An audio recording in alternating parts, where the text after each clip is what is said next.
am present. Sean Bullerjack. Present. Sorry, let me take it off mute. Oh, I need a pen. Okay.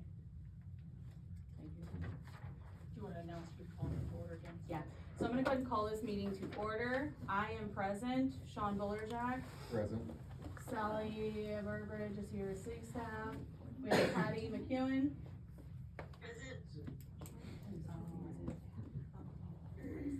Bernie Sarah. Is present, sorry. Nathan Kinsey. Present. And David Wise. Present. Perfect.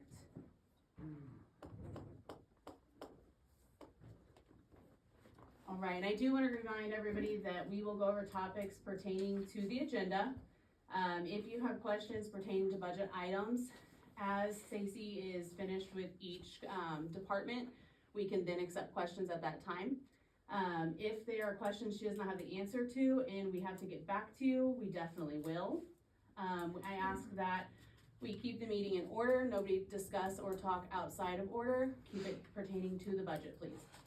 And moving forward, we'll go ahead and go over budget review.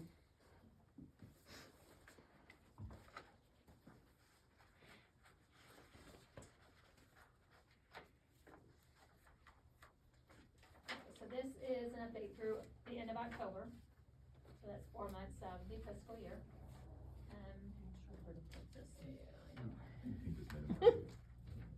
The other side, maybe. There you go. Okay, so the city does use fund accounting so that we can keep track of the amount of cash assigned for each fund for specific purposes. Some of these funds are restricted, which means they can only be used for a certain purpose. This slide shows a list of all of our funds. We have 34 funds. And the beginning balances for each fund at the beginning of this fiscal year. I do want to note that these balances could still change because the auditor hasn't done our audit yet, so she'll make some final adjustments to these numbers, so these are not final. And then the next column is revenues through the end of October. And then the expenses that we pay out for each fund. And then the very last column is the balance in each fund as of October 31st.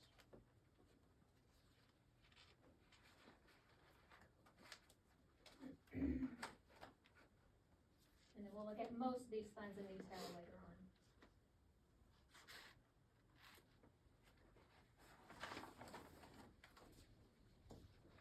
Okay, so this just sums up what we just looked at. It just shows the totals,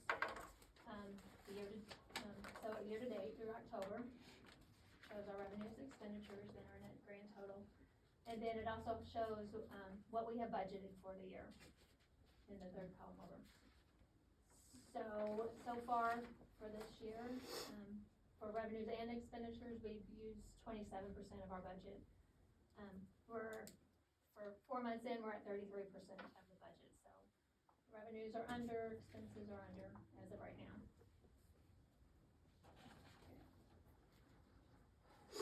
Okay, this is just a look at our sales tax. The dotted line is this fiscal year. So as you can see, we had a major dip in, what was that, October, September, yeah. And then it's coming back up in October, but year to date, we're 2% less than we were last year.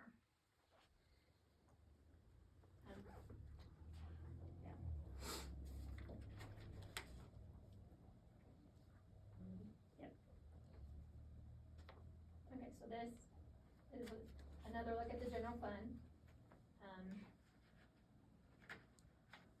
So year to date, as of right now, revenues are at $668,000. That is 24% of our budget. And expenditures are at $993,000. That is 32% of our budget that we have spent so far. So year to date, you can see that we're at a deficit of $325,000. That is because we have some large annual expenses that we do pay at the beginning of the fiscal year. Our general liability insurance, workman's comp insurance, we pay our software. So all of that is a big hit at the beginning of the year. And then we should also start seeing the extra 1% sales tax. So as a few months in, we should start seeing deficit to reduce.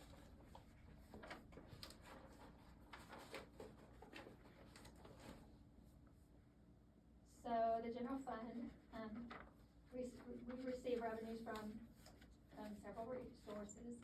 Sales tax is our largest at 67%. Other sources, which is from the electric fund, at 17%, and then our property tax, we bring in 11%. That supports the general fund.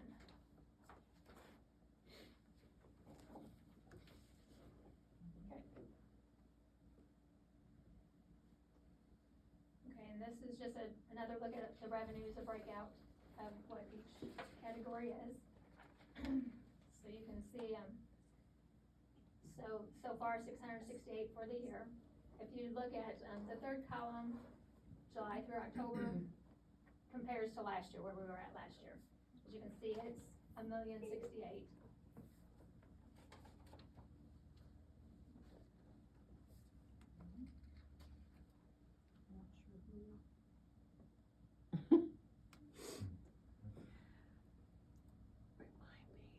Was there a question from someone online? Ellie, it might be for me. I didn't have a question. Okay. I'm just having a hard time hearing. Okay. Do you need us to try to speak up? A little bit. I can hear you very, very clearly. Okay, I'm closest to the mic, Yeah. okay. Yeah, I'm having a hard time hearing Stacy. Thank you. Okay. So if you look at where we were at last year, the other row, this is 501,000, that was the ARPA funds that we received. So that's why last year we were higher than what we are this year. Of course, we will not see that going forward. We received it last year and the year before. If you look at the row, the miscellaneous row that says 2,000% of the budget, that is actually our, the bank interest that we receive, that will actually get dispersed to the other funds. So very little of it will stay here in the general fund. I just haven't done that yet.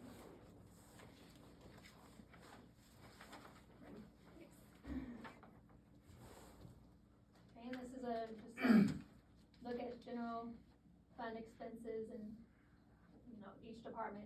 So the police is 43% of the budget. Administration is 25%. Administration is like city administrator, city clerk, finance. Expenses related to the admin building, build city hall, the armory, municipal court, the attorney expenses. So there's a lot that does come out of that line. Public works is 25%, and that's the maintenance department, our mechanic, the street department, our construction crew. Okay, this is the general fund expenditures broken out by departments. So most of these expenses, I just kind of look at the percent of budget. So we're at 33% of the year. So anything over 33%, is kind of a red flag if it's over quite a bit. As you can see, the Freedom Activity Center, which is the armory here, the sidewalk crew, and then non-departmental. So on the armory, their building maintenance, we've had several expenses. They've had a gas leak, several gas leaks that had to be repaired. Some water heater issues, some flooring issues. So that's kind of throwing that line over budget. Along with their general liability insurance, of course, a one-time annual expense. And then their water and sewer is running high. And so Mark is checking in to see if maybe there's a leak or something going on. And we are working with the armory themselves on a contract between them and the city on expenses. So that is in the works, and once we are able to release information on that, because they're in the works with our attorney, we will release information when we can. But there is a contract being worked out between the city and the armory on different expenses that's happening. Okay, and then on the sidewalk construction crew, their equipment maintenance is high. They've had some backhoe repairs that they've had to get fixed. Also their vehicle maintenance, they've had a lot of issues with their vehicle. And then on non-departmental, all of those are just one-time annual expenses like general liability and software expenses. That's throwing that one a little bit high.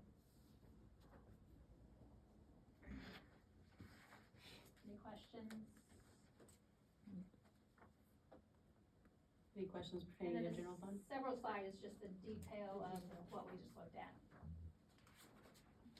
So it looks like everything except the collector is either over 25% or right there. So do we anticipate, So we're at 33% of the budget year, okay, so if they're oh, it is, below okay, 33%, yeah. they're, Oh, okay, yeah, these are through October, so. so, okay, 32, okay, gotcha, Yeah. okay. Right, if there are not any more questions or comments, we're gonna move on.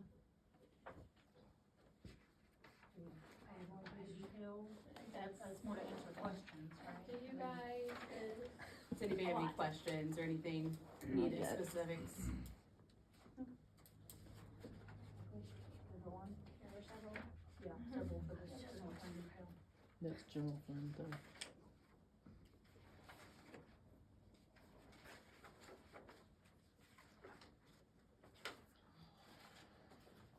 page 35. Mm-hmm. One's there. It's way down there. It was there now. Thanks. You're welcome. Okay, so special streets, the source of revenue comes from gas tax, sales tax on vehicles, and vehicle fees. This is a restricted fund that can only be used for street maintenance and equipment for street maintenance. So capital expenses are at 52%, that is one-time annual lease payments that we have paid. So year-to-date, we're at a surplus of 62,000.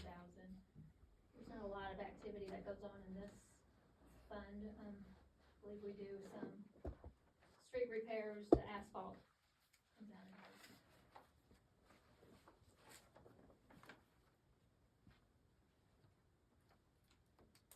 And that's just the details. Anyone wants to look at it? Oh, okay, so we have one page of the overview, Yeah. this one, and the rest of the details, Mhm. okay. Any other details you want us to look at? I got a question. Yes, sir. If we've got so much surplus left, why are there so many potholes and messed up streets around here? Mm-hmm. You wanna take a jab at that, Mark, or? Well, because we just got the bid on our asphalt, we're waiting for it to come in so we can fix some of these potholes. We have so much money that is allotted a year to do streets, and we do that. We were allotted $60,000 on our last budget. That doesn't do very much street work as far as paving, and that's what we done with that. We picked streets that we needed to do the most, and we done those. And the street chosen this year, if I recall, is the one is by the jail, right? Mhm. Okay, I can't remember what that street is called, thank you, yes. So, and then next year, the staff will bring their request of, they have a 5-year plan of where they want their streets laid out and which streets they feel are more important to have the work done pertaining to budget every year. So, when it's towards beginning for the next year's budget, the department heads will bring us their list of what they think are more of a priority. And then so the committee prioritizes that and then sends it to the Board of Aldermen. I was just wondering, cause there's a lot of places that they've dug up that haven't been. And a lot of it, they fill it with gravel. And then unfortunately rain takes the gravel. I have the same issue on my street. So I just contact the administrator's office and have them come refill the potholes. And I understand where you're coming from with the pothole situation. Our coal mix should be coming in before long, we'll get all those done. I have a question. Yes, Just so I understand, the budget is like 60,000 is what you said? That was last year, it's That was last year, it's 120,000 this year. 120,000. It's 120 this year? Uh-huh. And I can't see it up there, I didn't bring that paper, but what are we standing at right now? I mean, that we've spent out of that for this year. We haven't spent We any, haven't spent any of it. S- Because we have to, in January is when we will put bids out, we will get with companies to do the work from then to the summer. And from January until next budget in July. Yeah. Okay. Those asphalt companies that come in and do work, they're a year out. So, you know, when we're doing our bidding process, and I don't know if y'all remember or not, but I can't remember if it was last year, year before, they wouldn't even let us bid. Oil was so high that, and the price of a ton of asphalt was so expensive, they shut their plants down. So, you know, that put us a year behind on everything that we were doing. And Mark, can you remind me, on this budget, the 120, that goes towards your salt mix and things like that? No, it's just No. asphalt. Okay, It's just street asphalt. maintenance. Are there any other questions or comments? Yes, Ms. I Wood. have for Mr. Nash. So you were talking about companies that come in and do that work and you can't even get with them until January on.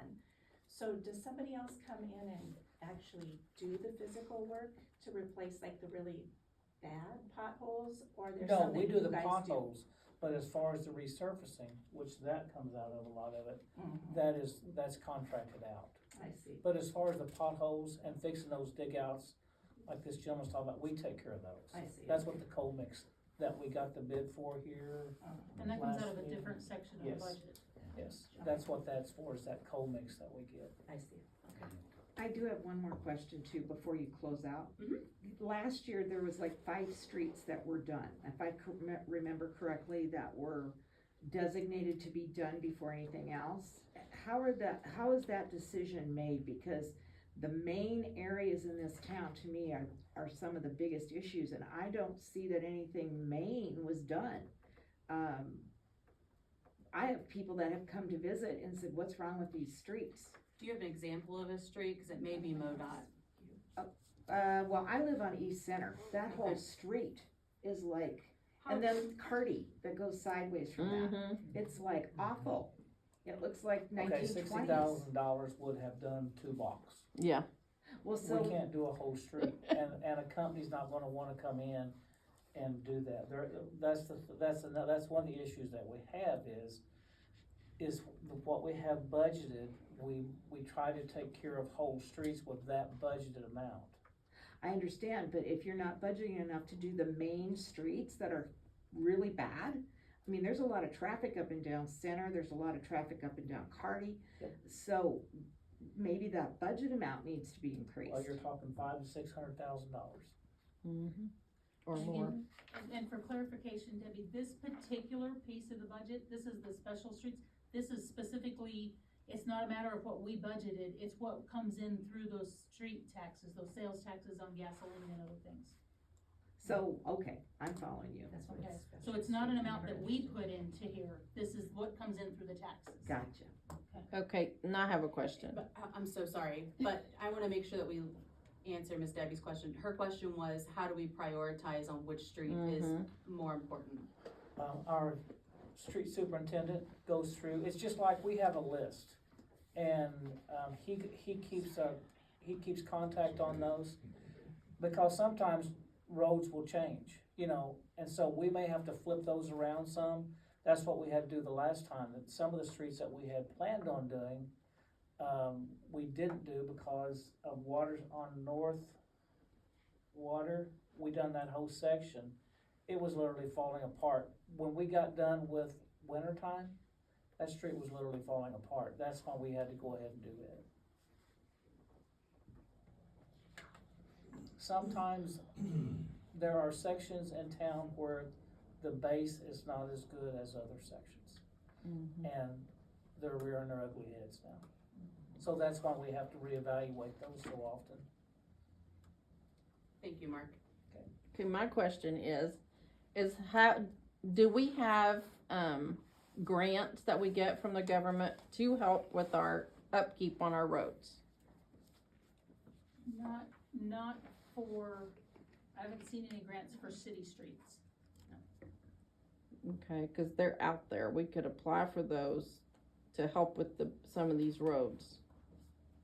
I mean, if you know where they are, I'm more than happy to look at them, Okay, but I haven't seen those for city streets. okay, A lot of the ones we get notified for are for the state road streets, which are Right. MoDOT, and things that we can apply for with MoDOT.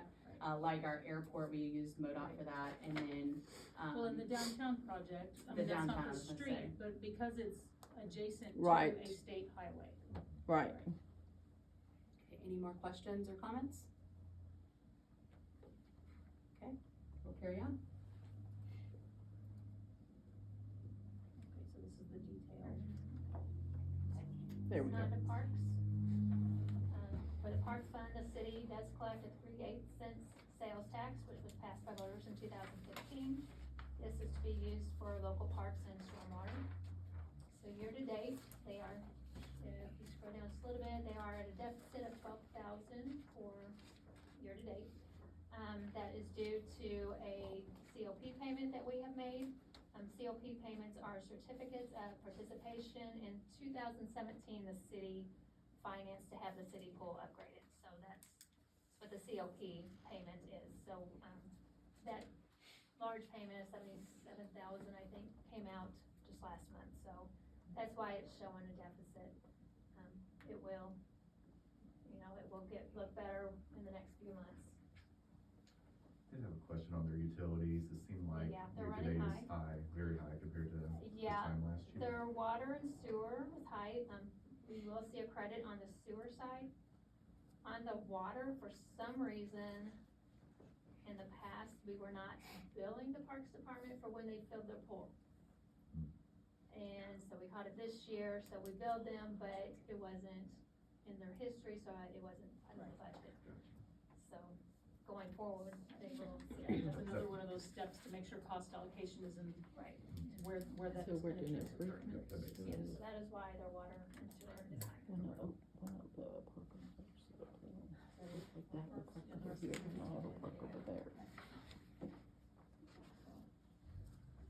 Any questions or comments pertaining to Parks and Rec? Yeah, my question is why do we only have the one park and we don't have other parks in the town? We have the city park, which is the main city park, and then we have Al Brown as well. Right, but we don't have anything on the east side at all. And that's correct, and we're aware, it's not been developed, Right. there's not been the steps to move that direction. There have been talks about, the houses, I can't remember what that project was called, Sally, and I know you were a big part of it, where the people would give their property to the city or a piece of it. We talk about putting maybe like a dog park, roadside park, like bad properties, houses that were falling in or whichever. Demolition program? Demolition program, yes. Okay. Where they would, wasn't it that they would donate the property? Right, or- they could, to avoid having to do the expense of demolishing a structure. Yeah, that's what it was, yes. Yes. But that was just talk, and potentially putting like a roadside park with like a set of swings or a slide, but that's But more that's- maintenance Right, and and if the property were in the correct location. it'd have So to that's be, not- zoned that's not- correctly. Right, that's not happened at this No, point. that was just talk. So there has been talk about a park on the other side, we just are not at a point to develop such a facility. Okay, 'cause what about that old school property? Well, that's over and there? that's It's been just one of the a discussions, open- but again, we don't have plans in place for that at this point. And we have such a nice park in the center of town too, that we're trying to save expenses and put them where they need to be versus to another park. So the kids have to come from way over there to here. Yeah. That's not safe for the kids. There's nice walking paths with a very nice crosswalk. Their parents bring them. It's got a good crosswalk from the school to here. It's what we have and what we're making the most of it as it is. Parks and Rec department keeps very good upkeep of the park as it is. We got that grant, to redo the playground equipment, to make it more safe and conscious for parents to be able to play with their children with it being fenced in. It's a very nice playground for the children in the city. Nicer than some around. I know, but still, what I'm saying is, for those kids that come from the east side, across Main Street, or is what people call Main, 19, to come over here, that's not very safe. Hopefully parents aren't letting their kids walk They that are. far. Trust me, they Um, come past our house 100 times a day. But Parks and come Rec, I over think their here. main focus is keeping up and revamping the properties they currently have. Keeping up with the city pool that is in desperate need of repairs. I mean, they had a main water break right at the end of their pool season, thank God. And one of the officers was driving by doing their normal patrol and was able to catch that in plenty of time to where the city wasn't at a loss of a whole lot of water. Their main focus is trying to keep up with their sports program, making the fields, the lighting more safe, more valuable for multi-sports. So I think they're just kind of focused on putting their money into, keeping things that they have in proper shape and improving it versus, and like Sally said, we're not totally exempting out another park. There has been talk, but that takes more money, more staff time, and the staff's already stretched super thin. So just keeping up with things that we already have. And where does the money come from that takes care of the parks and things? It's a sales tax. Yes. The Free Yeah. sales tax. Yep, it's a From Three- the sales tax. 3/8%. It's a 3/8 sales tax specifically for the parks. And now it pays that COP, the debt payments for the pool and all of that, it all comes from that 3/8 sales tax. If there's nothing else, One question, yes, Kelly. ma'am. The pool never makes money itself, does it? Not really, it pretty well just sustains itself, it flat lines pretty much. Do you think that once that COP is taken care of, that we may see an increase, or? I don't know, nationwide pools Yeah. don't make money. It's more of a service. Right, Right. it's a service to the community. And the one year the pool was not in service, I say year, that one summer, the pool was not in service, I remember there being such a roar about not having a pool provided, cause a lot of parents utilize that as a daycare. I mean, for their teenagers, they will drop them off and they'll stay there all day long, until 5 o'clock when their parents pick them up. So, it's just a nice service to be provided to. Okay, my question about the pool. Is there a program for those kids that can't afford to come to the pool? Where they could come over and swim at the pool that summer? You know, because there is a lot of people that can't afford to even come to the pool. There's not. I don't think the churches even have anything like that. I know we have the summer program, but that's paid for by the parents. And then the pool passes are super cheap compared to Right. other places around, but I get what you're saying from under income, families being able to afford that, but I do not think there is a program. There's not a program that I'm aware of. I was trying to think, there was that Angels, but that's for lunch Mhm. program. Right. Lunch Angels, I like that program a lot. I That's donate for to it a lunch, lot. yeah. But I do not think there's a program that I know of off the top of my head. Okay. Anything else? Okay, we're gonna carry on. I say carry on so lightly. Move on. Which is the next one. 43 on my slides.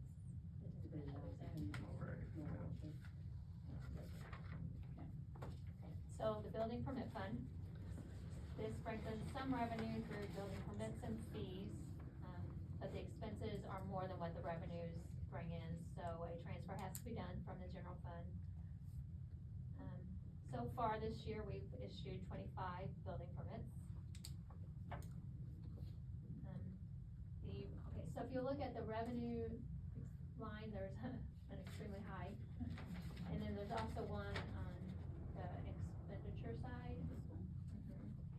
The city, Extremely high. when there is a structural fire within the city limits, the city receives 25% of that insurance check that the owner gets.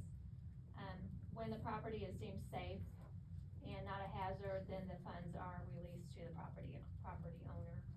So that's why, that's where it came in on the revenue side, and then it was, we expensed it out to the property owner once Jared gave the okay to do that.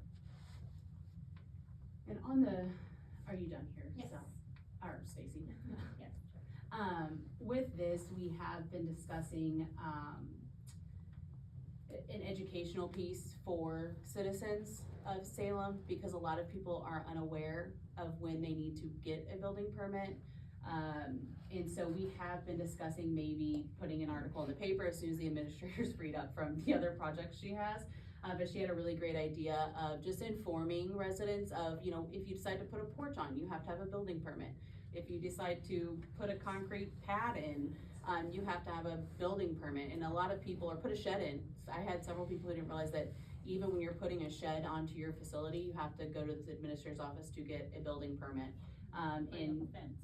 put up a fence, you have to have a building permit. So, you know, Jared, he tries to do his best of keeping up with the codes and the ordinances and helping out with that sometimes when people are putting things in, he's missing that until it's already there. So then he has to go have the educational piece of, you're supposed to get approved for this first.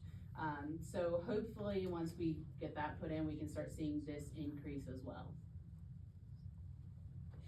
Any questions, comments? Yes, ma'am. Just to your comment about the education, this area, I don't know when all these building permit regulations went in, but I would say Years ago. the majority of people don't even think about that when they're putting something up. Right. And even if they do, and they hear they're gonna have to have a permit for like a fence, they're gonna go, what? They can barely afford to do much in this economy anyway, other than to have to get approval from somebody to So put I up a think fence. the thought process behind that, and sorry, I kind of cut you off. That's okay, you got my gist. I get excited. I think the thought process behind that is to make sure they're not building on somebody else's property. They're not putting a fence in, that they're, making sure there's not a wire line there, a gas line, just the safety for them, because it costs to go out there and check for that, and to make sure that they're not over on, like, I'm not putting a fence on Stacy's property, and she's not gonna come back and say, hey, you have to take your whole fence down So because is you're on my property Jared, line. is Jared doing a survey? Cause that's the only way you're gonna know where the property line is unless you have, And it's your not even little, about identifying property line, but it is about safety, about the underground stuff, but it's also, so, an example, if you're on a corner lot, you can't block visibility for traffic trying to turn at the corner, and so there's a lot of those types of factors that In the play into, city. especially on a fence. And Yeah. we have so many feet of the property as well, that they're not putting it on our side. Don't we have so much from the street to the property line? Oh, you're talking about housing setbacks, Yeah. yes, so yes, for houses, garages, things like that, there is a setback. But there is also from side lots, and it's mainly for safety reasons, so if you put a shed in your backyard, it has to be X number of feet from the fence, so that if it catches fire and the neighbor has their shed right next to it also, you're not just compounding that. So there's, all of them are based in safety concerns, on the building permits. I'm just gonna put a 2 cents in there. To me, certain generations aren't gonna call that safety sense, it's gonna be called control. Well, you think about it, I don't know the street, somebody probably does, Bernie. I think. Hold on, it is Park Street, actually, I remember. It's right there where you can turn left to go to the school, right towards First Baptist Church, or go straight like you're coming to the Armory. There is a shed, and I'm not saying anything bad about the property owner, but there is a shed right there, and you sometimes have to peek your nose out. I remember in high school several times almost just getting hit because you can't see around that shed. Nowadays, that wouldn't be accepted because we think about the safety and precaution of people pulling out on that street. And so that's kind of reasons of why we would want that protection there. We also have another thing, we also have to think about the bushes. Cause if you go down Jackson Street, when you get to that second stop sign, you cannot see this direction, cause those bushes are like. You'll remind me where Jackson Street is? Because I'm still Where the learning. post office is? Okay, yes. Down yes. that street? Yeah, so Going when that you way? see things like that, Good I Lord. encourage people to call and talk to Mark, and let him know, because I've done it several times, like, hey, Mark, this is kind of in the way, and he sends his guys out there right away, and they get that taken care of quickly. It's like you can't see Yeah, nothing. yeah.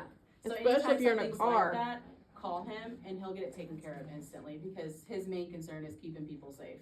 That's his job, one of them. You gonna give out his phone number? Yeah, it is 573-729-4242. I'm just kidding. All right, if there's not any more comments or questions, I'm gonna go ahead and move forward. You're ready, Stacey? Yep. Okay, so capital improvement fund. The revenue source comes from a 0.5 cent sales tax that can only be used for capital improvement projects. Our revenues year to date are at $251,000. If we just go down to the next slide, shows expenditures.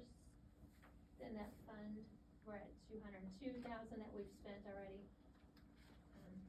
And if you go to the next slide, it shows what we've budgeted, what projects are in the capital improvement.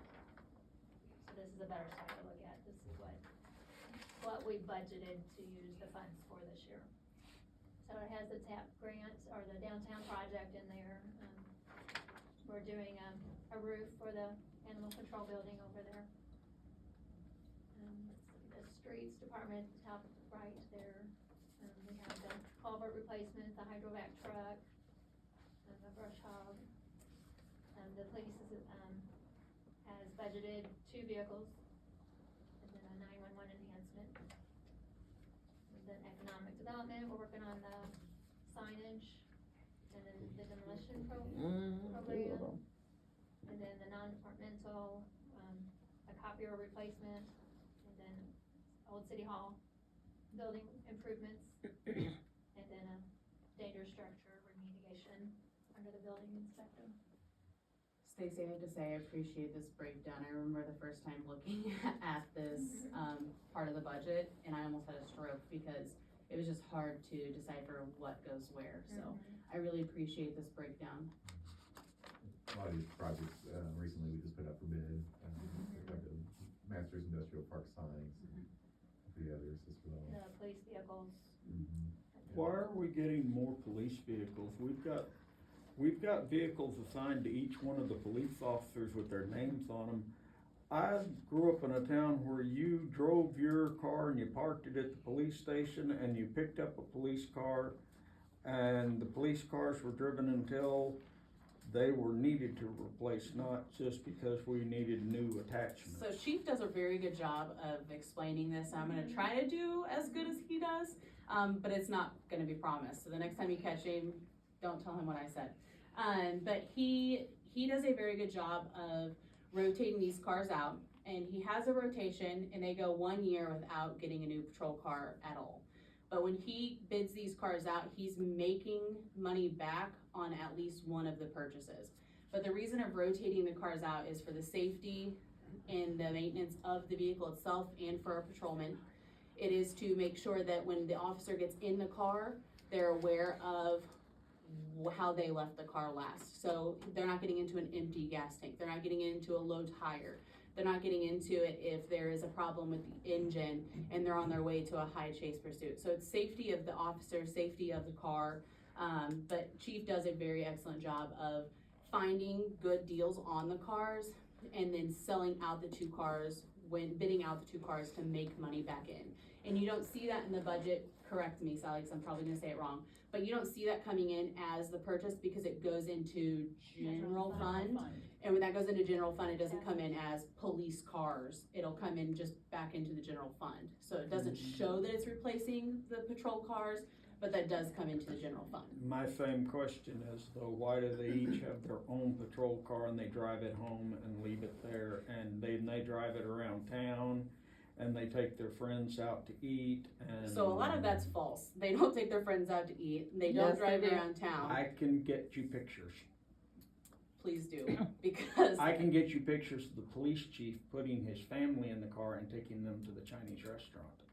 okay, see, I don't know about that. I don't know. You'd have to take that up with Chief and Sally, but they do have the perk of taking their car home because we do not have very many perks to our police officers or our city staff in general. There are a lot of other places they can go for way higher pay, but they still choose to serve and protect the city of Salem. Taking the patrol car, they're not allowed to go. How far out, Officer Loveday? I think we got a 30-mile radius. Okay, No, so it was less than that. they're not allowed to go like 9 miles as the crow flies or something. I read it in the 7 miles as the crow 7 fly or miles. something. So they don't take it super far out of town. There was an exception for one officer, and that's because he was in the middle of transitioning from Stillville, I believe, to Salem, and that was Officer Moore. He's no longer with the police department, but he had an exception until he was able to move to the city. He was able to drive then, but that's been the only exception that I know of or have heard of from Chief.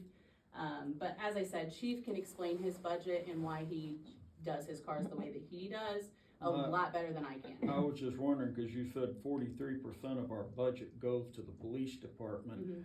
That's a lot of our percentage going to one department when there's others that are in need. I feel like this is on repeat a lot every time we go over this because it is a main topic when we do discuss the budget. And it's because they have a lot of overtime on the police department. They're very understaffed. and they're men, you can't, it's not like a normal job, an 8 to 5 where you clock out. It's if you're on your way to a call, you can't just say, I'm sorry, you're gonna have to bleed out because I'm waiting for my partner to come on. They have to still go to that call and they still have to work it. And because they're understaffed, when we do encourage our policemen to take vacation, to use that time because they deserve it, they utilize it, and then somebody else has to work in the overtime to make up for that shift.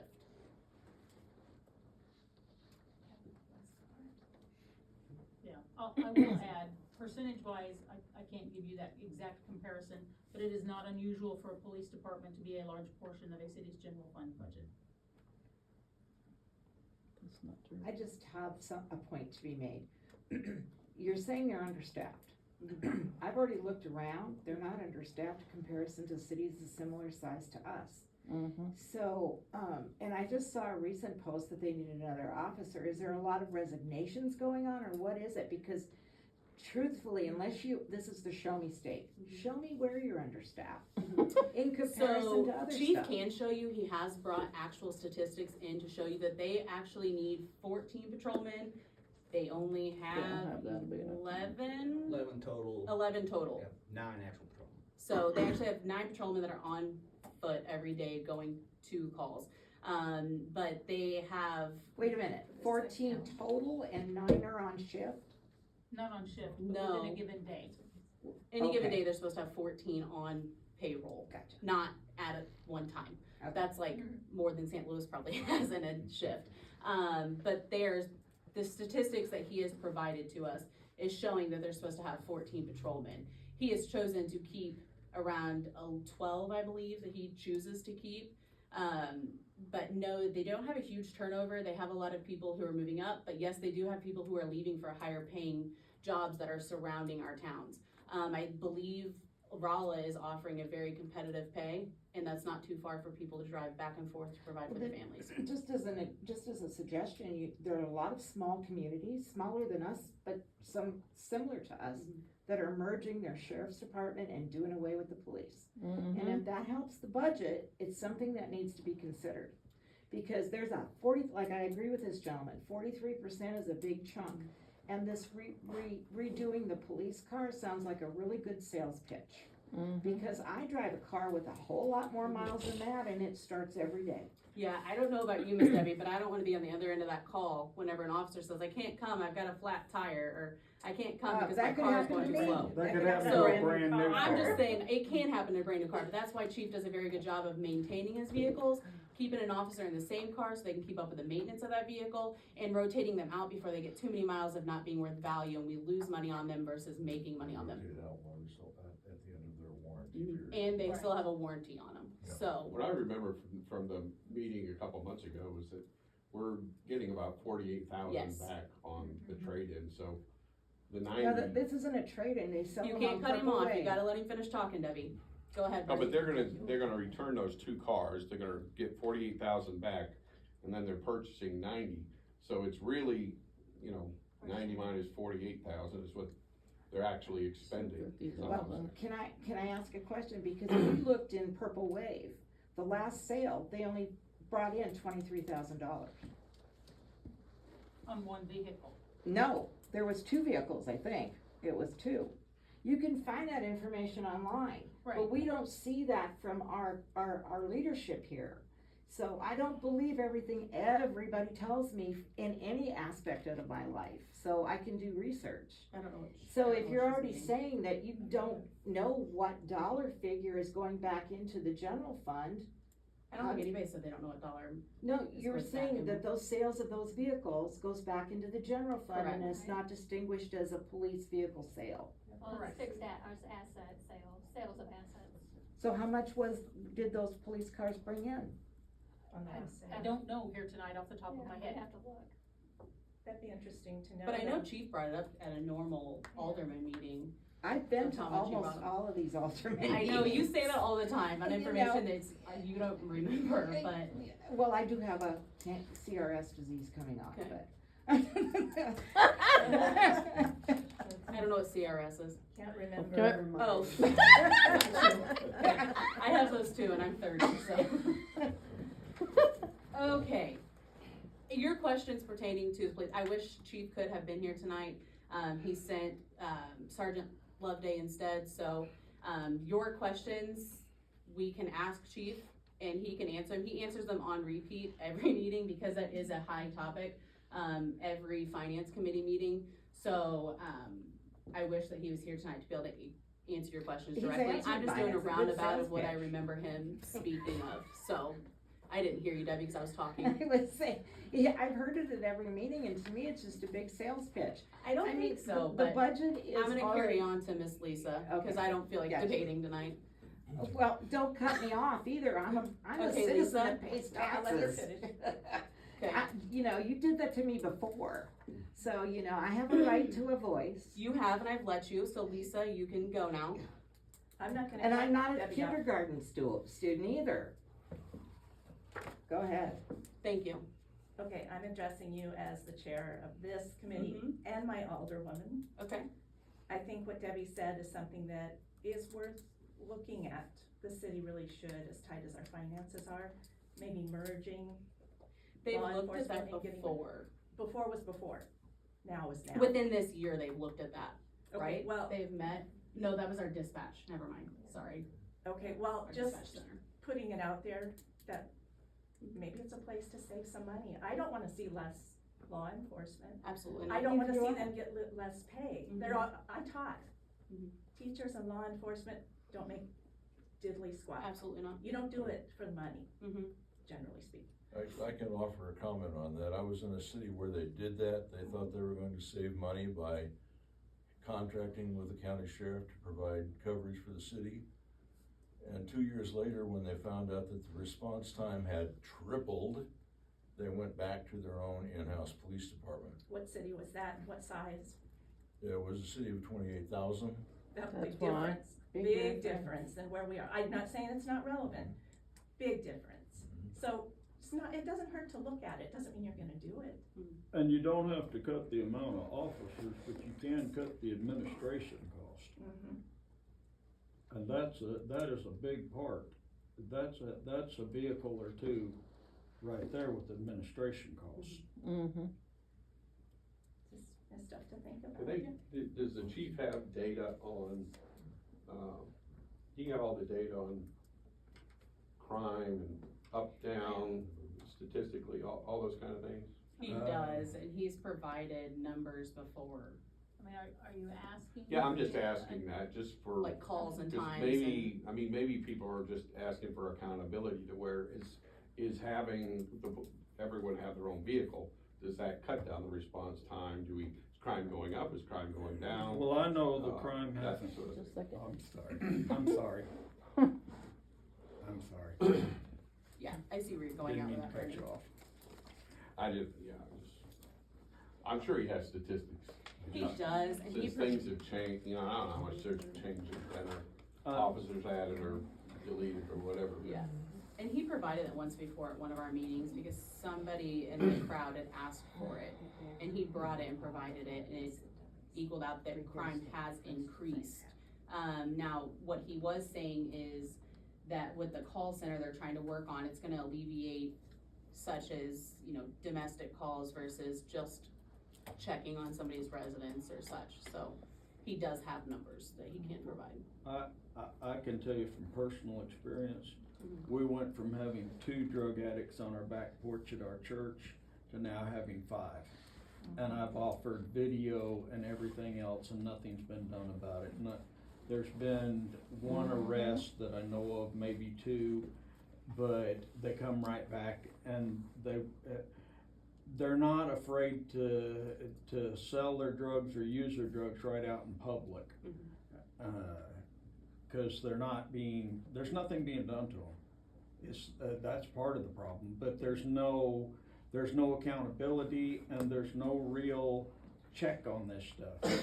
I don't know the legal side of that, we would have to ask chief, but I do know Oh, I that, did, he cussed me out.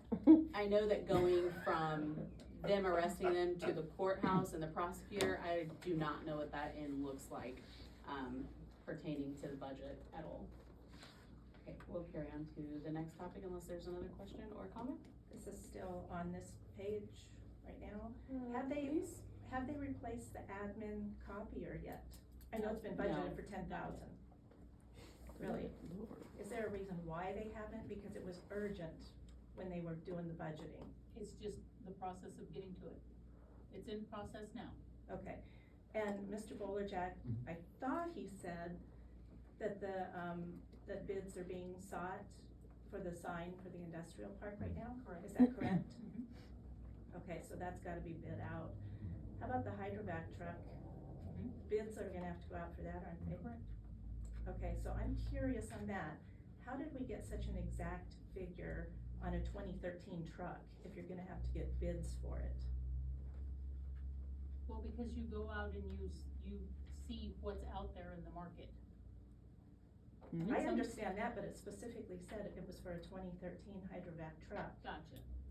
How do you know exactly what it's gonna be? Because that truck doesn't necessarily still exist right now. Somebody might have bought it. Right. I mean, it might have been a comparison or whatever, but that's what I'm saying. So it's gonna be something similar, I guess, That was older, the intent, it is something similar. like 10 years old or whatever. So we allotted that much to be able to buy one if we can find it for that. Yes. And what's the dollar figure up there? 47,500. Well, that's under Well, streets. that's- broken yeah, up in right. 4 places. It's much more than that, it's almost like, what, 190? 190 something. Mhm. It's under streets, electric, water, sewer, or whatever. Okay, so, but that does have to have a bid done too. Is that gone out for bid or not Yes. yet? Okay. Okay. I think what she's saying is they have to have. I have a dollar question for figure you. start. On the sidewalk Say construction, that's what do can we do. have specifics of where we're doing I know. the new sidewalks and stuff, or are we just doing patch jobs? We have done whole sections, on, I just went blank. On Pershing, we done one whole, block area there. A lot of these is, people putting in new homes, and we do the drive up to that, and then they bring their concrete driveways out to it. A lot of it is that. We do a lot of curb and guttering. We're trying to get the one over there on Carty, trying to get it set up to get it done now. We do a lot of curb and guttering. You know, we take and we budget this amount of money, and it's just like with the asphalt. Mm-hmm. Concrete goes up, so, you know, you have. we Only try to a get the small best part. For our buck, yes. That's what I was wondering, is there a specific spot that you're working on, or, No. okay, so But it's we just did, fixing? Who did was it MRPC that done the sidewalk? They've done a study in the past. Yeah, they done that study, and, Lloyd and I are looking at it, and he's going back through and we're looking at those sidewalks, cause that study was done, 2018, I believe. yeah, it's been a while. So, we're going back through and looking at those, sidewalks are like everything else, they deteriorate. I appreciate you guys getting to the East Carty, or, yeah, East Freeway, so I'm excited to get that one done. Well, we're not there yet. I know, but I'm excited it's in the mapping. Yes. Okay. Anything else? Okay. Move on, please.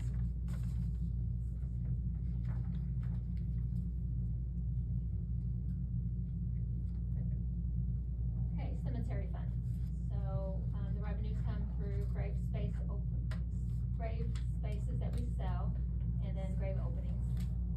Since the expenses are more than the revenues that come in, we do have to do a transfer from the general fund to cover the deficit.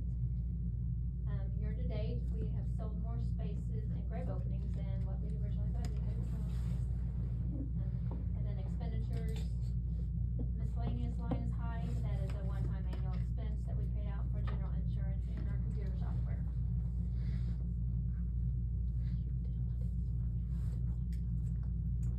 Anything on cemetery fund? Anybody on the committee have anything on cemetery fund? Okay, we will move on. I have a question. What are the utilities out there at the cemetery?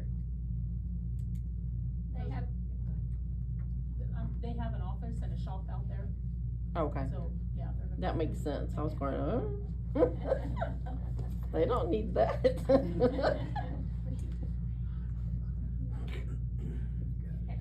airport fund. Get her alive. So revenues for the airport consist of hangar rental fees, fuel sales, and then grant revenue. This fund is currently showing a deficit of $6,400, sorry. Miscellaneous expenses are high, and again, that's the one-time annual expenses for liability insurance. We have paid an expense, that we will be getting reimbursed from the grant. I think it was $2,400 into the capital improvement. And I will make a comment that they have gone without a fuel pump for a while, so they've not been able to make income off of their fuel. They do have a new one that's going in, hopefully very soon. But they hopefully will start to make, income off of their fuel pump again. My question is, we do charge to land there and stuff, right? No, not to land. No, not to land, Okay. just to store To your. store? Just a store. Okay. And the MoDOT project is working on, making T-hangers for more planes to be able to be stored out Well, there. that'd be good. Kayla, why is there credit card service charges? Because the pump Credit for cards. fuel is a credit card reader. Mm-hmm. Are we paying those service fees then? The city does if somebody uses it? Have to, yes. Why?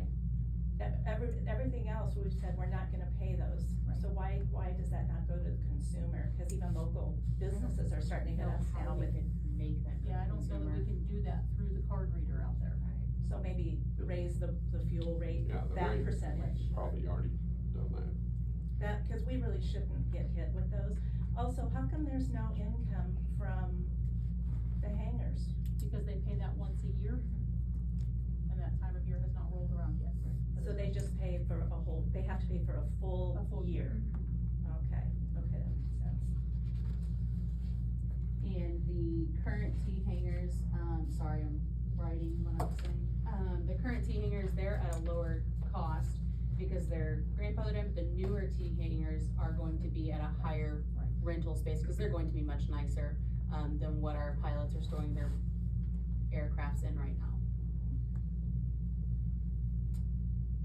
Any other questions? Do we have it, do we have it set, like if they don't wanna pay a whole year, that they could just pay 3 months, 6 months, I you know, don't 9 that months? we have anything that specifically dictates that one way or the other, but generally, they just pay it a full year at a You know, time. because sometimes a pilot gets a plane, flies it 4 or 5 times and decides, I don't need it no more. Gotcha, but so far, we've not had that situation come up. It could be in a lease agreement that they have to pay for the full year. It may, now that may be, I don't know, again, And- it's been a while since I've looked at them. And I think it's good to also note that the airport board a couple years ago, they agreed to increase the T-hanger rental fees each year. Mhm. Right. By Okay. $10, is that right? I think so, $10, is it just a year? I think it's $10 a year that they've increased. I'd have to double check Right. on that. I don't remember. But yeah, they are on a schedule where they are increasing it each year for a series of years, so, yeah. Anything else?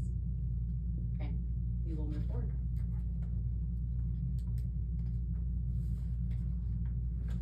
Okay, Economic Development Fund. So the revenues, that will come into this fund is a grant. The city has a grant, Federal Home Loan Bank grants, also referred to as the Welcome Home Project. The fund year to date is showing a deficit of $83,000. That's because $76,000 of expenses for that project has been paid out, but we haven't been reimbursed yet for the grant. We should see that before the end of the budget year. Is this something that we own these, or are we just going around fixing people's houses? Go ahead, Sally. You know way more about it than me. So it is a program where we are fixing houses that are owner occupied. Okay, so we're not fixing rental units, but for low-income homeowners who need assistance with fixing up their house, doing maintenance, or maybe it's something like a new roof or new windows, things of those kind, this program can help to replace that and fix the house up, so that they can remain living in their home. I was just wondering, cause there was a house down the street from us that they redid, and then the owner put it up for sale right afterwards, not long, and sold it out. Oh, well, I know it's not been through this program, so. Love the neighbor. Oh, it was Love Thy Neighbor did that, okay. Yeah, we've not had any through this program do that. And the other thing is, this program, the owner has to put up a match as well. Oh, okay. So there's a matching, the city pays so much and the Well, and owner it's not pays so even, much. so the city fronts the cost. The homeowner has to put a match to it, but then, like Stacy mentioned, we've not been reimbursed, so we will be reimbursed, the city will be reimbursed for all of the city's expenditures. Okay, So we front it, but the city will get those funds back. okay. So when that comes in, we'll be actually at a positive. Yes, or at least at zero. Small, Yes. small. Good questions. Anything else? Okay, we're moving on. Moving on to utilities. So the electric department, Oh. far we have but we have a surplus so far in this fund is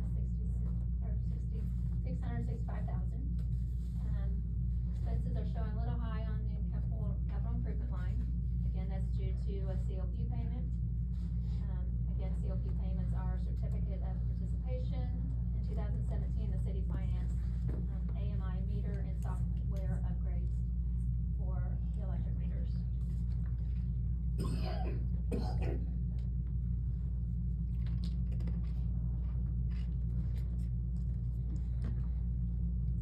Stacy, can you tell us on the miscellaneous line under revenues? It was only budgeted to come in $2,500, it's showing $17,292. We had to purchase some wire for the McDonald's. That's under the revenues, building. is that what? And they it came in? reimbursed us for. Oh, the I wire. see what you're saying. Yeah. Okay, so that was the reimbursement from them? Correct, yeah. Okay, yeah, it just seemed like a big amount, big Right. difference. Okay, Yeah, because when we planned the budget, We didn't know. right, right, we that didn't have makes that sense. information. There'll be a budget adjustment down the road. Right. Good question. Anybody else? Anybody on Is Zoom? this the fee? Anybody live on the committee? In person, so I mean, we're all live. Okay, we will carry on. We can save a little money by knocking the air conditioning off. That's what I was thinking, it's so cold. I'm telling you. I don't know if. It's we They're can expecting adjust. about 80 degrees Got yesterday. the I don't know, remote. I don't know if we can adjust it. I think it's locked. You have to put It it is. on. Right, right, and I don't have the code. I don't know. Yeah, I don't think it's a, yeah, Yeah, it's you're not. hot. I know, usually we're sweating. Sorry. I mean, I'm usually the cold one in the group, but. Alright, okay, we'll carry forward. Ow. I just. Next.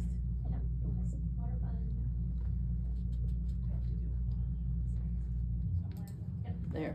Okay, so take the revenues minus the expenditures, we are at a $15,000 deficit. Again, that's, if you look at the capital improvement line, we had that COP payment that came out of the water fund. Again, that was for the AMI meters and software upgrades, so that's why that's showing high at this point. Any comments or questions? Any comments or questions from those on Zoom? Any comments or questions for the committee that is here? Moving forward.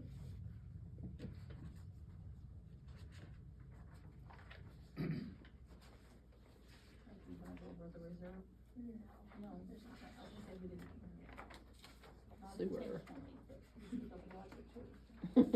Okay, on the sewer fund, same thing here, if you take the revenues minus the expenditures, we're at a deficit of $107,000.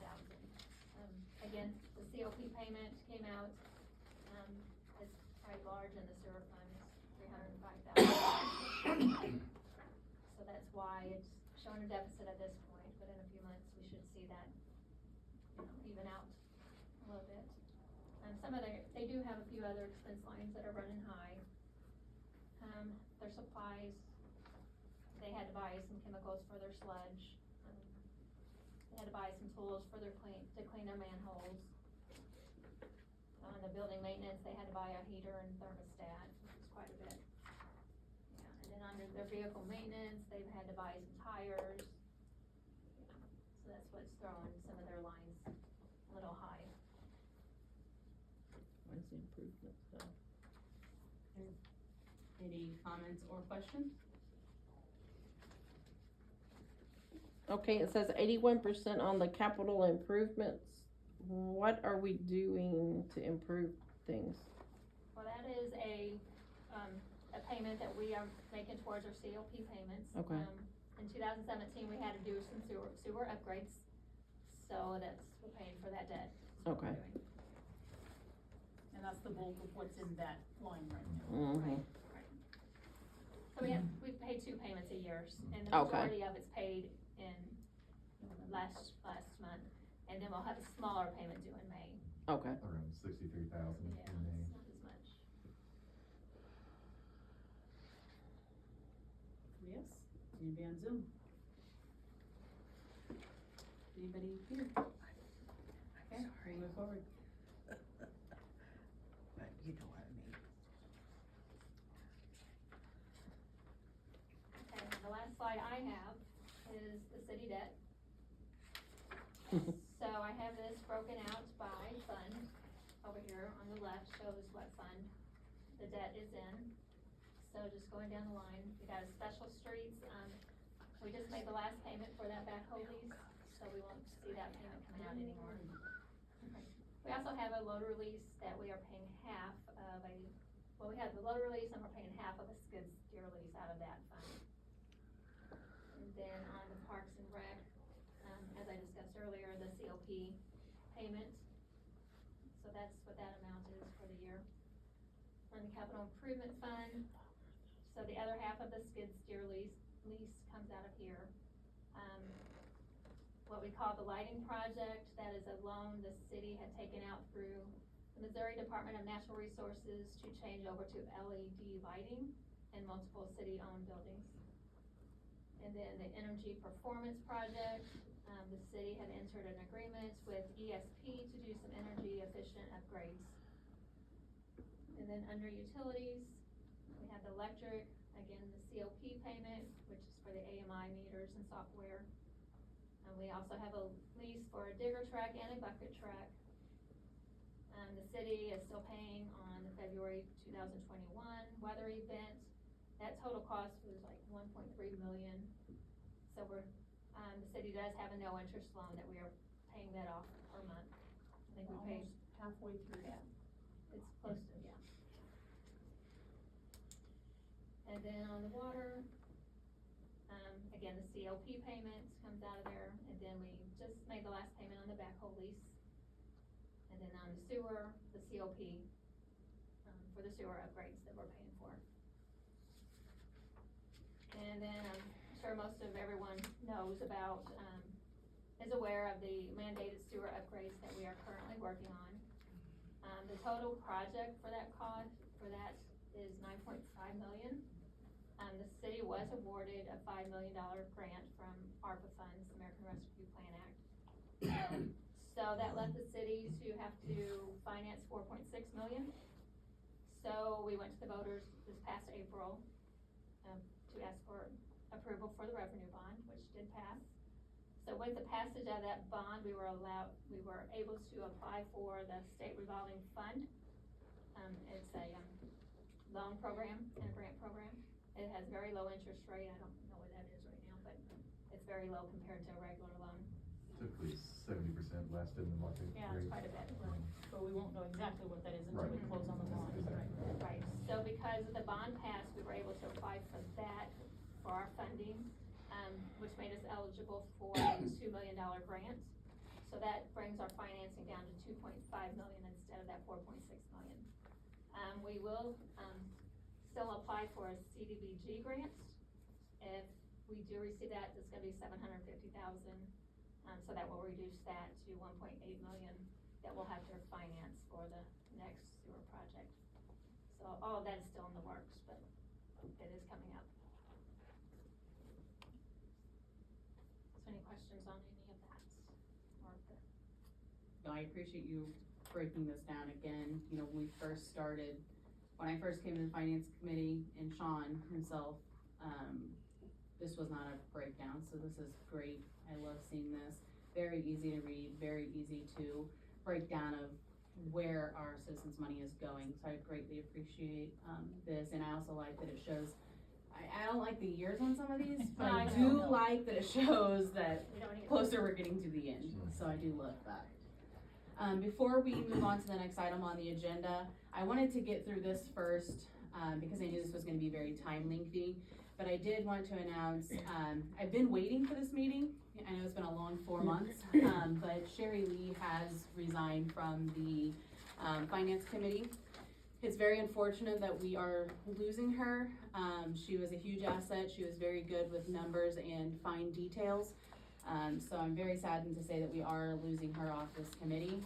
We do appreciate all that she has given and dedicated to the committee in the previous years that she has served on it. So I wanna thank her, greatly for the time and the, brain muscle that she's used to punch numbers in, because she was the quickest one to find a mistake or to find ways for us to, gain revenue for the budget. So thank you, Sherry, for all that you've, done.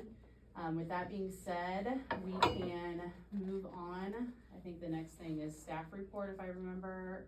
Actually, it's the reserve policy for general fund discussion. Okay. So, this last budget year, as we were putting together the current budget, you know, we uncovered, I'm not sure what the best word is, but, came across a policy that the city had for reserve funds for our utilities. Okay, and so what's in italics up here on the screen is that utility reserve fund policy, okay, that the city has on the books. So this is basically that we'll have a reserve fund balance of at least 25%. Now, we're not there yet in all of our utilities, but we started that this year with this budget. As we were going through this, because we didn't have a policy established for general fund, Stacy and I, we kind of took the stance of, you know what, let's just apply this to general fund as well, with the thinking that there really should be some reserves, for that. Lots of reasons to have reserves. You know, the biggest one that most people think of are, you know, what if we have some kind of an emergency that happens, that we need to have funds to deal with that. Perfect example would have been the February 2021 cold snap, and we wouldn't be still paying that off at this point. Another reason is if you do need to go out to get debt for your community or you're financing something, if you have healthy reserve funds, you're gonna get a better rate on that financing. Okay, so there's a lot of reasons to have reserves in place. So, like I said, we just kind of took the stance, and fortunately, finance committee and the board went along with it of, you know, we'll just apply the same thing to the general fund. But when we did that, we also wanted to come back with the finance committee and revisit this and try to actually develop a policy for our general fund reserve and get that formally established. So what we're asking for tonight is not a decision. We're not asking the committee to make a recommendation, but we wanted to introduce the topic, and we wanted to provide you all with some examples. And so you have two, I call them City 1 and City 2, they're in your packet, general fund balance policies, okay, from other cities. I'm not gonna go over line by line or in detail again, because we're just asking you guys, you know, we can open it up for discussion among you guys. We want you to think about it with the intent that maybe your next meeting, January, February, whenever that is, that then we really look at a true draft policy that maybe you guys can make a recommendation on to pass on to the board. Okay, so that's the intent tonight, is to introduce it, give you guys some food for thought to think about between now and the next meeting. Okay, so I'll go over just a few highlights of things that stood out to me for some of these policies. Again, there's two examples in your packet of fund balance policies. for the general fund. Now, they go through a whole list of definitions, I'm not gonna go through those, okay, line by line. But it talks about different types of balances. You have committed balances, so debt payments. We have to have committed funds to pay those debts off. Those will be in the budget. There's assigned fund balances, committed fund balances, restricted, those types of things that are within the budget. When we're talking about a reserve balance, we're talking about an unrestricted fund balance. So we can use it for whatever it is that we need to use it for, whatever emergency or financial decision that we need to use it for, okay? Now, this community, actually set it up, this is on the second page of their policy, minimum operating reserves. They set a minimum and a maximum for their general fund reserve, which I thought was an interesting concept. They want to achieve and maintain an operating unassigned fund balance in the general fund equal to 50% of the budgeted operating expenditures. So that's how they define it. With a minimum balance of 10%. Cause they're saying less than 10%, that's a cause for concern, that's not even a month's worth of operating expenditures. So if something happened catastrophic, you wanna make sure that you can cover your, whatever responsibilities the city has. I will say from New Mexico, what I remember seeing there that was actually in state statute was that general fund had to have a 1/12 of their expenditures. And so that's a 1 month worth. So that, like I said, that was kind of an interesting piece here. The second policy takes it a little further, city number 2, and I'm trying to think where that is. So on the second page of that one's policy, and you'll see it in bold here on the screen, to maintain an unassigned fund balance of not less than 17%, and so that's 2 months. Okay, and generally not more than 40% of operating expenditures for the fiscal year. So again, a minimum and a maximum. So like I said, the 17% is 2 months. The other interesting thing is further in this policy, right below that, it mentions right here, the Government Finance Officers Association recommends the minimum general fund unrestricted or unassigned fund balance be maintained should be no less than either 2 months of regular operating revenues or expenditures. So that's the Government Finance Officers Association makes that recommendation, that it's 2 months. So just some food for thought. We talked about it among management team earlier this week, and we actually kind of liked the 25%, which is 3 months. So that's kind of our 2 cents worth in there. Like I said, my intent is not to go over these line by line, but just to point out some highlights and see what the committee might like to consider for next time. Any questions? When I was on the water committee at a town that I lived in, we had a problem come up that we had to come up with emergency funds all of a sudden because of a change in the water department's regulations. And fortunately, we looked down the road and saw this, but we took a percentage of, a small percentage of the amount that we were spending on everything else and held that back until we came up with the amount. And we kept 3 months supply back for what we would consider emergency type situations. And that was the only thing that helped us out when we got to that point, because we got a government grant for it and a few other things. But if we hadn't have, our customers would have had to absorb we'd have had to raise our rates and our standard monthly fee and everything else, and it would have caused a shockwave that went through the place. But it was either that or give up our like our water department and our sewage department and stuff to another county that would have took it over, because we wouldn't have been able to provide or raise the rates. And it was a good idea that we came up with this early before that situation came. And you've got that problem right now with your sewage. I mean, they change on you all the time. And it's not something you can just look in a crystal ball and say the FDA or the EPA or the whoever's, you know, they got all their little initials, but they still come down on you and want you to come up with cash all of a sudden. Right.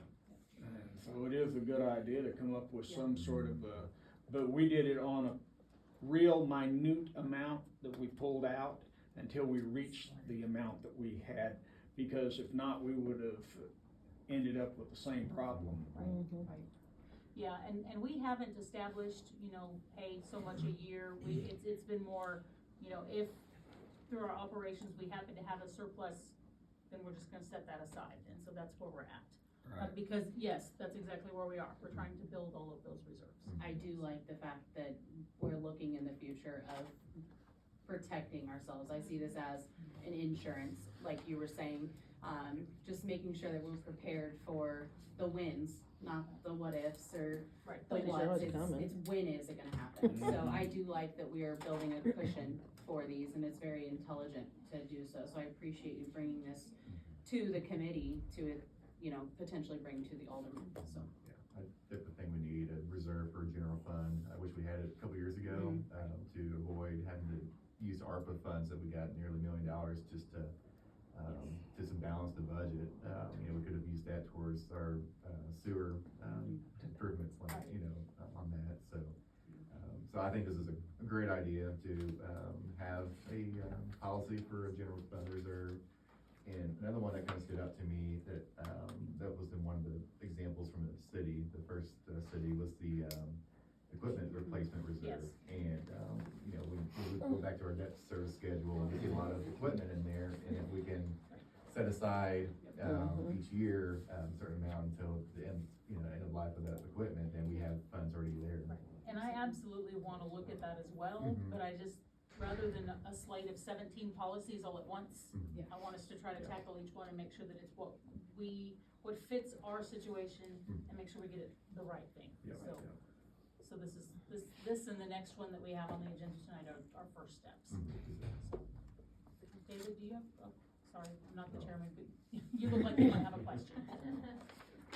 Bernie, anything? I felt it. It looked like, yeah, it seemed like the first city example, it said they were gonna, I didn't know if you were gonna make a recommendation for when you're gonna deal with those things, but it looked like they said the next budget year, but, I didn't know if you're gonna recommend, it seemed like one said the next budget year, one said, well, maybe it didn't, maybe it was what he just said about looking at it as soon as it happens. Gotcha. To make your budget adjustments or whatever. Right, and my intent is that we get a policy in place so that for the next budget year, we start implementing, and that's kind of my intent. Again, we can change that, but that's kind of where I'm at the moment. I will point out though, and I don't remember which one it was in,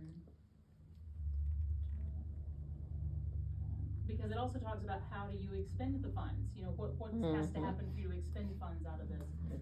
Like I said, I don't remember which It's, one. yeah, it's the second one, it's right at the end of it. Gotcha. Right But, there. yeah, so they also talk about, yeah, what happens if it falls below the minimum that's set?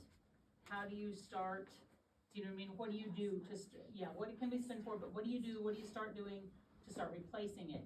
And it even breaks it down in that next paragraph that if you fall below your minimums within the following time periods, you know, if you're between 14 and 17%, you're gonna replenish it over the period not to exceed 1 year. If you're greater than that, you know, so it lays out some very specific, I'll kind of leave that to those of you on the committee about whether you want to look at something like that in there or not. I just, like I said, I wanted to provide some examples. That at least gives a very clear steps and processes for moving forward if you find yourself in that situation. So anyway, again, like I said, I'm not looking for a decision tonight. I just wanted to introduce the ideas, share them with you. Feel free, if any of you wanna visit with me about it, or between now and the next meeting, have some ideas you'd like to, hey, you know, maybe let's put this in the policy or something. And that way I can start drafting something for the next meeting. Anyone on Zoom have any questions or comments? So I got one. Okay. So I'm not opposed to the idea of having essentially a reserve account or a backup account in the event something were to go wrong. However, until we get to the point where we aren't getting so much money from the utility funds, I don't know that it's a great idea to start going down that path. And the reason being is, let's say we do fall under that deficit where, hey, we wanted 25%, we're now at 14, 15. Where's the money coming from that we're gonna replenish to get that account back where it's gonna go? Right. Because if we pull it from the utility account, or accounts, the electricity fund, whatever, I don't feel that that's the right answer. I mean, we're trying to get on that side of the house where the utility department isn't giving so much money to the general fund and essentially recreating the cycle of, oh, we have a deficit in the reserve account of the general fund. The only money the city's making is from the utility accounts, so we're gonna pull from that to make that whole. To me, I feel like we're going right down the same path with that. Right, well, and that, I'm glad you brought that up, Nathan, because that is a thought that I had had previously. Neither of these two draft policies address that at all, and these cities may or may not have had their own utilities. At least one of them had sewer, but a lot of cities don't operate their own electric. So a lot of cities don't offer all of those. But, you know, something within our own policy could also say that, you know, all utilities, their reserves have to be fully funded and that we don't pull from those to, you know, I mean, there can be language crafted to help safeguard that. Again, it's kind of at the pleasure of the committee members, what you'd like to see in there. What category would electric be in currently, as far as assigned, unassigned?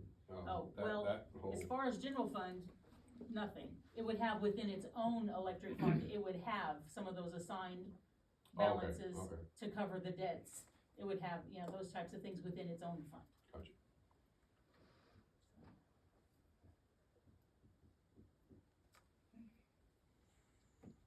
I have a question. Good point there, Nathan. She has a question. Is it okay for a question? So does the electric fund currently have restrictions on when those reserves can be used Well, and transferred in and out of? Cause I know that was an issue for the last couple of years, borrowing off those reserves. so right here's our reserve policy.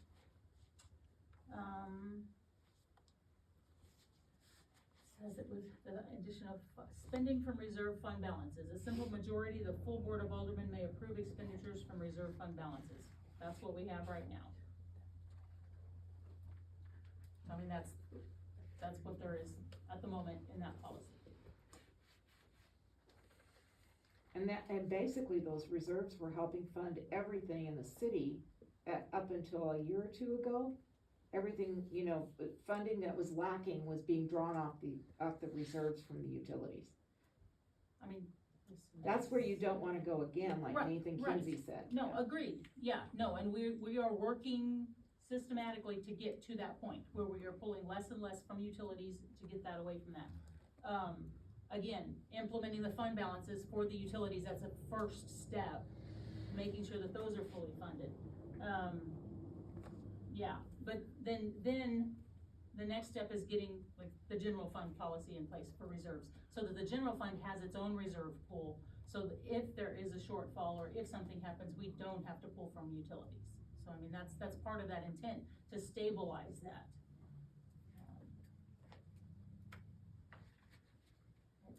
Any other questions or comments? Okay, we will move on the agenda, and we're gonna move to amend investment policy discussion. Okay, so similar, concept, again, we're introducing this for discussion tonight, to kind of introduce some ideas. So when we talk about investment of city funds, a lot of cities do it, I think probably almost all cities invest funds when appropriate. The most common way this happens is usually CDs, because they're fairly liquid and you can do them for short periods. So currently, and I included it here. So here we have 3 attachments to this. The first one is our current investment policy. So Stacy and I have looked at this and I don't know what to say other than I think it's lacking. That's probably the easiest thing to say. It's very simple. We don't know when this was created, because there's no reference for dates, so, like I said, I feel like we do archaeological discovery at times, and that's kind of where this came from. So this talks about how we would do it. We are proposing that we need to amend this. And so you see, like it said right now, it's 2 pages right now. So there's, again, from another city, their investment policy and the steps that they go through and the things they consider. There's also safeguards about the types of investments, and certain things that have to be in place. So we have that as a draft. We also have, once I scroll through all of that city's, policies, included also is a model investment policy from the Office of the State Treasurer. So this is their sample or recommended model. Okay, so that's in there also, and it is, much more lengthy. Like I said, ours is 2. I think this one and that other city's policies are both like 8 to 10 pages each. So much more thorough, much more detailed, and so we would like to recommend that we consider moving more in that direction. And you're just wanting the committee to come back with suggestions at the next Yes, meeting, correct? or even send them to me and I'll start putting a draft together. You know, if you have something that you really like the looks of, or hey, I like this, but if we tweaked it in this way, I think that'd be, let me know, and I'll start putting that draft together so that we're not just putting it together at the next meeting. And that way we can maybe have something to truly discuss it. Nathan and Patty, you know where to find this packet? You know how to get to access to this? Yes. Okay, perfect. I just wanted to make sure. He has it in front of He him. has it up right now. Oh, okay, perfect. All right. So thank you for bringing this, to us. I say us, as for everybody. And we will, we just hope that you guys make your recommendations, look over it, and come back to the next meeting, probably end of February, beginning of March area. Will be our next meeting. We'll schedule it closer to, because, you know, the weather's not always as planned. We had 81 degrees yesterday. I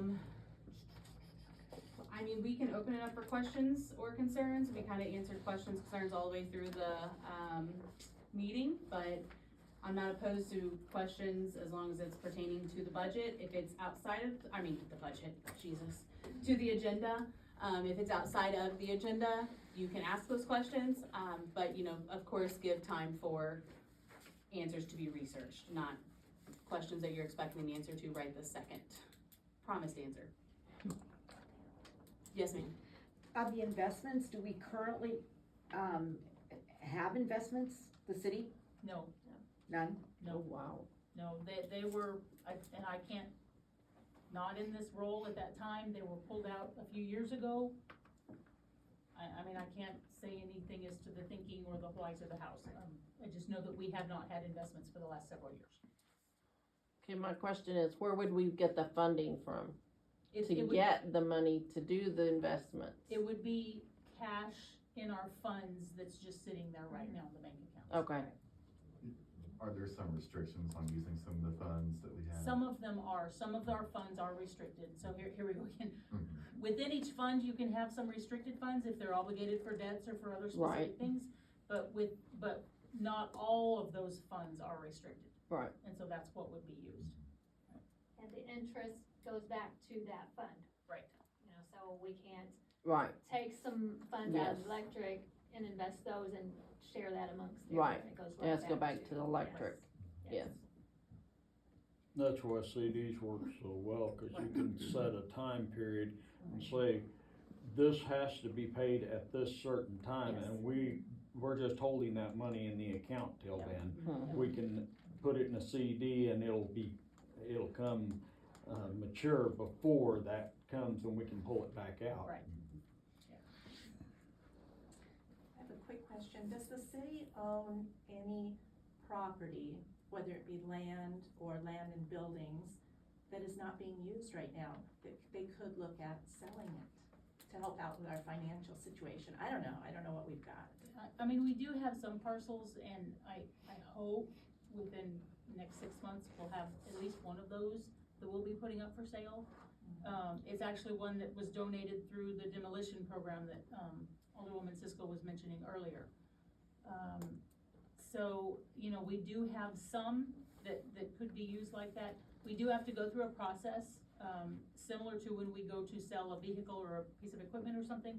We have to surplus it, the board has to vote on it, and then we can put it out, for public sale, so. Along those same lines, when somebody does put a business out in the industrial park, say they wanna build a new one, does the city own the land and the business owner owns the building? No. Or how does that work? No, so currently, all of the businesses that are out there have purchased their land, Oh, okay. so from the city. And so that's how that works, is the city will sell those lots to that business. I see. Do we have any for sale out there? Yeah. We do, right? That's a good question, thank you, Lisa. Yeah, we have 3 lots that are surveyed out. And how would somebody go about wanting to purchase those? Well, Good question. I'm gonna have to get back to you on that. I remember you talking about like in your economic role, Yes. but And that's been a while. And our attorney has brought up a question about how the industrial park was originally started, Okay, and whether there was grant funding involved in that, which may dictate some steps that gotcha, we may have to go through, gotcha. so. Do we have any large businesses that are thinking about purchasing any of these, or? I mean, not at the moment. We have it listed through the state's economic development website and with them, so that they're assisting in marketing those lots. I was just thinking about something that would bring in revenue and maybe some Some jobs. jobs for people, so we could turn some of these places that are falling down into actual. And that really is the intent. The intent behind, and forgive me, because that's, I mean, I stepped into the current role from economic development, so that's my passion. The intent of the industrial park is that when we do look at businesses and we try to market to businesses, that we're looking at ones that would have high numbers of employment. I mean, that is a number one. It's gonna be capital investment and then high numbers of employment. Those are gonna be the things that we're gonna be looking at. The other piece after those two is going to be, what are the wages that they're offering? Because we don't wanna recruit someone who just pays minimum wage. Right. We don't wanna bother with that. You know, there's an argument to be made that there's a place for minimum wage jobs, and there are, but that's not what we wanna be spending our Right. time and our money focusing on. So, like I said, truly looking at a business that would bring a large number of jobs, would bring capital investment, and would bring higher wages as well as benefits to those employees. I remember when SpaceX was moving into a town that was near us, a lot of people had. SpaceX, did you guys move here from New Mexico as well? Texas. Okay. No. I have to ask, so. I remember when they set their first rocket off there. Gotcha. It like scared half the county to death. Sure, When they sure. announced it, it looked like a nuclear bomb was. But Sitting next to Fort Hood, you know it. everybody thought it would be a horrible thing to have something like that come in, but when they brought it in and it brought all the jobs in, it didn't look like it took up much or had much, but it offered large amounts of pay for your technical stuff and whatever, but it also had laborer jobs that still paid good money. Right. And that town went from a little town to a boom, Right. and it really helped their economy, and they started complaining about it, and Elon said, I can move. Right. And they said, no, that's fine. Right. Yeah, I don't think we'll be recruiting a SpaceX, but, If we do, I would but tour it that's the first. concept, yeah, so. We just hope, we pray that something like that comes here. So he generally looks for places like that. That's the way that McGregor, Texas was. It was just a small, Little town. they didn't I think their graduating class was 80-some people. Mm-hmm. And now it's 600 and something, and that's just in a few years, and they're expanding now even twice what they were. Yeah. If we put SpaceX out there, could you imagine the dogs at the dog pound? There'd be holes in the wall, they'd be out of there. Well, you've never seen something till you see a rocket get test fired in the middle of the night, and the whole sky lights up like it's on fire, and the roar you can hear for 30 miles. You can imagine what that did to the county. Yeah, I saw a fake one. I went to space camp in Huntsville, Alabama with school, but it was fake, it wasn't real. It was still cool, but it'd be probably more cool real in live. Yeah, I stood in my front yard and went, wow, Yeah. I'm gonna die. Yeah. All right. Anybody on Zoom have any questions, concerns, comments, birthday presents? No, it's not my birthday, but I take it all year. Nothing there. Patty, Nathan, I want to thank you guys for jumping on to the meeting. Nathan, thank you for jumping on while you're at work. I won't tell your boss. Bernie, thank you for racing here. David, thank you for coming. At this time, if there are not any more questions, concerns from anybody, I'll go ahead and call this meeting. Nothing? Okay. It is 7:57. You still have time to start, but you still have time for bed. Thank you, Patty. People always think it's weird when I tell them I talk to them.